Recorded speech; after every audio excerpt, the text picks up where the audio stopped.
Hi, my name is Vishal Malik. I'm currently a third year student in Supreme Knowledge Foundation group of institutions. I'm studying CSE. So this summer I took a course in Data Brio Academy in data science with Python.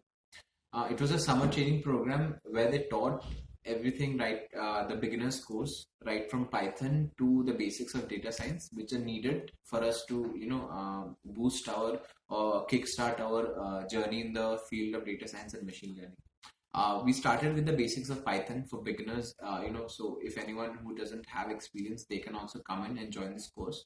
And it helped me a lot because I got to revise right from the beginning to the concepts of in various data science, and that helped me a lot with regard to how to look into the practical industry practices of how.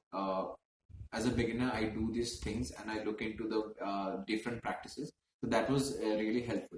I think